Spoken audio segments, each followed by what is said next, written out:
હા બરાબર છે એમ કેવા સાચી છે. હા બોલો સદગુરુ દેવની જય, સત્ય સનાતન ધર્મની જય.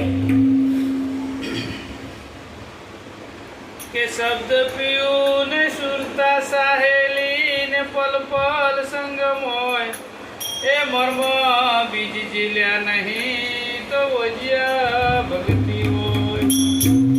હે તારી વાડીનો તું ધણી અને લીલી રાખજે વાડી, હે ભરતામાંથી બચાવજે એવા સદગુરુ દોલતરામ.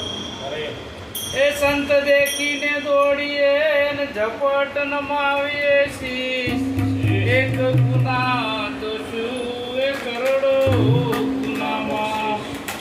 બોલો સદગુરુ દેવની જય, ગિરનારી મહારાજની જય, હરિગુરુ સંતની જય.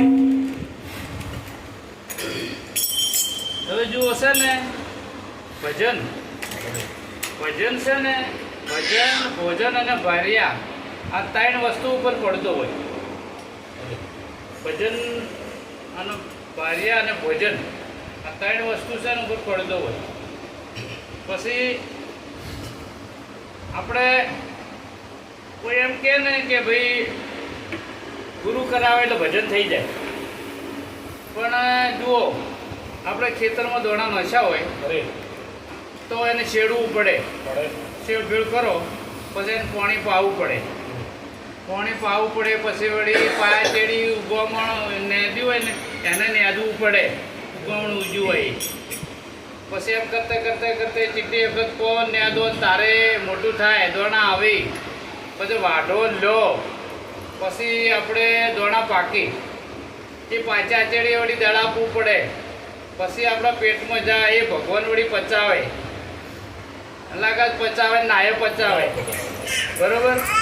એટલે કર્યા વગર કોઈ મળતું નથી. મારો કહેવાનો મતલબ આ છે, તમે ગમે એટલો ભજન ગો સત્સંગ કરો પણ પોતાનો અનુભવ નહીં હોય ને તારુંજી કોઈ નહીં. એટલે ભજન કરવાની જરૂર છે. તમે એવું ના સમજવાનું કે ગુરુ કરાય એટલે ભજન થઈ ગયું, એવું કોઈ દાડો સમજવાનું નહીં. ભજન તો કરવું જ પડશે. કબીર સાહેબે આપણે આરતીમાં કીધું છે સોહમ આરતી સિમરણ સોહે. એટલે એ કોઈ કબીર સાહેબ કોઈ ખોટા હશે છે કે સિમરણ કરવાનું કીધું છે?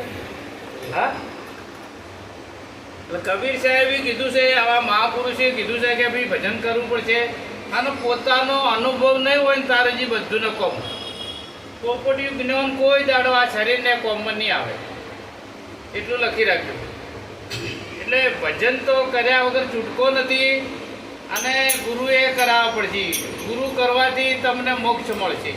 જો દેવી દેવતાઓ હોય ને, જો તમે માનો હું કોઈ ના નહીં પાડતો, પણ અશ્રદ્ધા ના હોવી જોઈએ.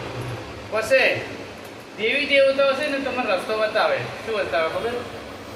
કે ભાઈ આ મહાપુરુષ પાસે જાજી તો એમ કે તને સમજણ સાચી મળશે. દેવી દેવતાઓ કોઈ ખોટો નથી એ લખી રાખજો, પણ બધા હાજર. પણ અત્યારના ભુવા છે ને લોકોનું બાપડા ખોટે રસ્તે ચડાવે. પેલા દોણા જોઈ, બરોબર. અત્યારે સરકાર શું કરી છે ખબર છે? જે દોણા દોવે ને સમાચાર આલો તરત એને પકડી પાડે. અને એમાં કેટલાય સરકારે પકડ્યા ભુવન.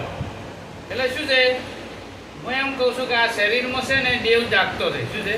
આ જાગતો દેવ છે શરીરમાં.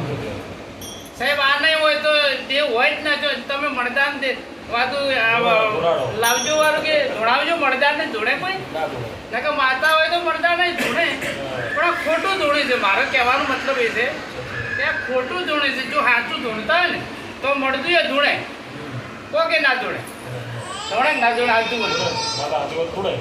અને આ તો અમો છે જ દેવ. અમુક કોઈ એવું કહેતું હોય કે આ દેવ અમો નથી, અમો પરમાત્મા બેઠો જ છે, દેવ છે જ. તારે જ આ વસ્તુ બોલાય છે ને કે ના બોલાય છે? જુઓ હનુમાન આયા બધા બેઠા હતા, રોમ ભગવાન બેઠા હતા, વશિષ્ઠ બેઠા હતા, આ બધા બેઠા હતા. પછી રોમ આવી, અરે પેલા હનુમાન આવી ને રોમના પછી પડ્યા. હબળો એટલે પેલા વશિષ્ઠને એમ થયું કે મારું પેલું હું રોમનો ગુરુ અને હું એનો દાદા ગુરુ, તો મારા પજે ચમ ના પડ્યા. એટલે પછી રોમને આદેશ કર્યો કે ભાઈ આ હનુમાન ઉપર બોન્ડ ચડાવો. એટલે રોમી પછી બોન્ડ ચાલુ કર્યું. પણ હનુમાને શું કર્યું ખબર હે?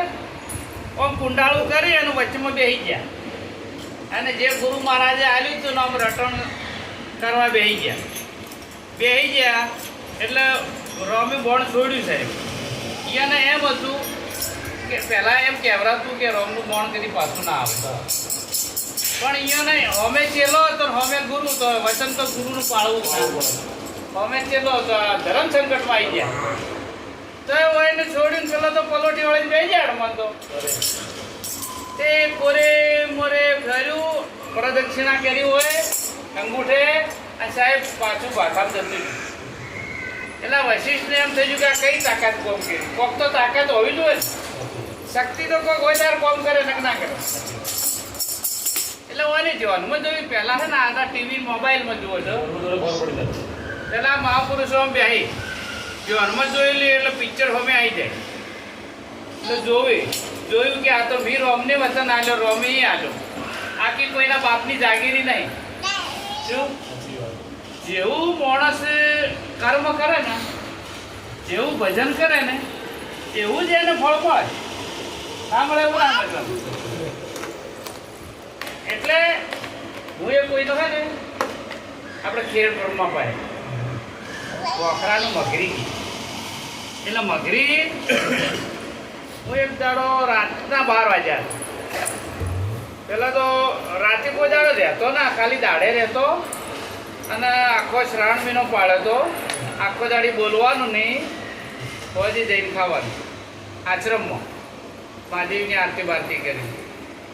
એટલે એક દાડો હું વિચાર એમ કર્યો કે રાતનો રહેવું મારે, રાતનો રહ્યો. પછી 250 પગથિયા ઉપર છે. એટલે ત્યાં 10 બાય 10નું ધાબુ છે, બાજુમાં સાહેબ આટલું મોટું કોર્ડર મત. તો હું તો બેઠો 12 વાગ્યા મને તો બીક લાગી જાય કે વાઘ કે સિંહ આવતી પાડી ખાય. આ જાતોનો બહુની વાત કરું છો, કોઈનું કીધેલું કે પોપટી જ્ઞાન નથી કહેતા, કે ઓભળે નહીં કહેતા. પછી મારી બીક લાગી એટલે મને છે ને આમ ભાસ થયો કે મિસ્ત્રી મહારાજ મને મિસ્ત્રી કહેતા કે મિસ્ત્રી ગભરાતા નહીં. આવું વાત થયો એટલે મને થોડી શાંતિ થઈ. એટલે 5 વાગ્યા હજી હું એક ધારે બેસી ગયો. જે ગુરુ મહારાજે રટણ આલ્યું હતું એનું ભજન કરીને બેસી રહ્યો. 5 વાગ્યા બાજુ તળાવ હતું, તળાવમાં નાહીને બધા આશ્રમમાં ગયો. એટલે મારે કહેવાનો મતલબ એ કે ભજનમાં એટલી તાકાત છે ને, હોમે સિંહ બેઠો હોય છે તો તમારો બાળ વોકો ના કરે. પણ જો એક તો વિશ્વાસ હોવો જોઈએ, ગુરુ મહારાજના વચન ઉપર વિશ્વાસ હોવો જોઈએ. પછી તમારું ભજન હોવું જોઈએ, તમારું સાચી કર્મ હોવું જોઈએ. પછી તમે જૂઠું બોલો, એ થોડાક લાલચમાં તમે જૂઠું બોલો તો ના મેળવો છે. આ એનું કોમ છે, બીજાનું કોમ નહીં. આ ભક્તિ કરવી એટલે નાનો છોકરોના ખેલ નહીં. સુરો હોય ને, સુરો નહીં કીધું કે સુરાપુરાથી ભક્તિ થાય. સુરો હોય ને પૂરો હોય એનાથી ભક્તિ થાય. એટલે જો એક તો બીજું કે કોઈની વચડી સારો સાહેબ તો તમારી કરે, તમારા લખો લખી રાખજો. બીજા ઉપર ભાવ સારો રાખો. હું એમ કહું છું તમે વગર પાવરે ના બોલો. તમે ગરીબ હોય, હોમે માલદાર હોય, પણ એ તો એના કર્મનું એના નસીબનું મળે છે એને. પણ તમે એને બળો, તમે વગર જોઈતા બળો તો એ કોઈ ફાયદો ખરો? હે એ તો તમારા કર્મનું ઓછું છે, તમારું ઓછું મળે. તમે મહેનત કરો તો ગીતામાં કીધું છે કે તું આગમાં જ આગ, તને મદદ તૈયાર મળે. ગીતાનો સિદ્ધાંત છે. તમે કંઈક ઉદ્ધમ કરો, સાહેબ તો તમને મદદ તૈયાર મળે. તમે સાચા દિલથી કરતા હોય તો. એટલે મારો કહેવાનો મતલબ શું છે? અંધશ્રદ્ધામાં મત રહો. બીજું કે વ્યસન ને ફેશન, જો વ્યસન કરો, હું ના નહીં પાડતો. જો આદમીઓ છે ને એ વ્યસનમાં જોઈએ, લેડીઝો છે ને એ ફેશનમાં જતી રહે. ફેશન એટલે જરૂર પૂરતી કરો. આપણે એવું નહીં કહેતા કે ના કરવાની, પણ જરૂર પૂરતી ફેશન કરો. અને એક તો દારૂ વ્યસન ના હોય. હા, વ્યસન તો જો તમાકુ બીડી આ કોઈ પણ જાતનું વ્યસન ના હોવું જોઈએ. એટલે અત્યારે એજ્યુકેશન માણસ જો ચોક્ક જ ભજનમાં એમ કે પેલો વ્યસન હશે ને કે સાહેબ ઓછું ભણેલા મજૂરી કરી ને એને ખૂબ વ્યસન હોય. જો મજૂરી કરવાવાળા તમાકુ ને આ બધું કેટલું હોય સાહેબ. એના છોકરો છે ને 50 તરીકે ને એટલે ડુંગળી એકલી ખાવી પડે. હજુ કહું તમને છોકરા નાના એકલી ડુંગળી કોઈ પૂછે મત બોલો. તો વ્યવસ્થિત રહો તમે તો વ્યવસ્થિત ભગવાન રહેવાનું તમને આલે. તમે સાચી કમાણી કરો, તમે મજૂરી કરો તો ચમ ના મળે? કરી કીધું કે ના મળે, મળી જાય. અને કોકની ઓતડી ઠારવા માંગજો. જો ગાય માતા છે ને, હા એ એમ કે ગાય માતા છે સાહેબ. જુઓ મરો ને એટલે છોણ જુએ, જી જુએ, હવન કરો તો જુએ. જો તમને છોણમાંથી ઓક્સિજન મળે છો, છોણમાંથી ઓક્સિજન મળે છે. અને ગાય ખૂબ ઉપયોગી છે સાહેબ. અને ગાયનું રક્ષણ કરવું જોઈએ. આપણે જે કમાણી થાય એમાંથી ગાયને, કૂતરાને, આપણાથી દવાખાનું કે જે મદદ થાય કરવી જોઈએ. અને આપણે પાડોશી હોય ને એનાથી કોઈ દાડો બગાડવું નહીં. એ માણસ ગમે ત્યારે તરત ઉપયોગમાં આવે. એટલે બીજો માણસ જલ્દી ના આવે ને પાડોશી જલ્દી આવે. થોડા ઘણું લેટ ગો કરી અને પાડોશીથી સારું જ રાખો, કોઈ દાડો બગાડવાનું નહીં. એટલે મારું કહેવાનું એટલું કે જાત અનુભવ છે ને એટલો જ કોમ આવશે, બીજો વધારે કોમ આપવાનો નથી. એટલે આ ઘણું સમજવા જેવું છે. બરોબર? બોલો સદગુરુ દેવની